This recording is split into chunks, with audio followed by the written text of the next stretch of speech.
is Channel 9 Eyewitness News at 5. Coverage you can count on.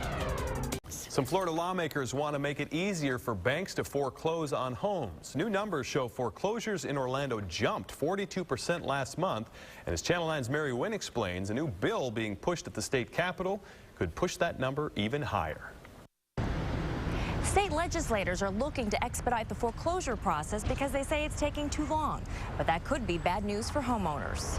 Governor Rick Scott says he wants to improve the housing market here in Florida.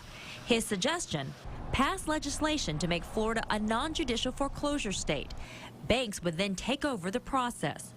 A Celebration homeowner who did not want to be identified said his foreclosure has been in limbo for 2.5 years. They did so many loans at the time that they did these loans. The paperwork isn't even proper, that they can't even properly foreclose on homes. Right now in Florida, banks are required to file paperwork with the courts. Then a judge signs off on the foreclosure. But if this becomes law, all the banks would have to do is send you a letter through the mail, and then they could take your home. Attorney Sherri DeWitt says banks could take advantage of the system and homeowners would lose some of their rights. They can pursue the modification process. They can pursue the short sale process. The shorter the amount of time, the less time they have to try to save their home. It's estimated a typical foreclosure takes between 24 to 26 months. DeWitt says this process would take off about 6 months.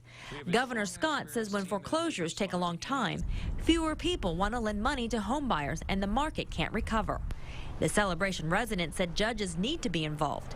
They act as referees. In his case, the judge has filed a motion to dismiss because the banks have not responded and provided the proper paperwork. You are allowed to defend yourself when you have a civil court action. So if you can't defend yourself, and just because it's a bank doesn't make them always right. Reporting in Celebration, Mary Wynn, Channel 9 Eyewitness News.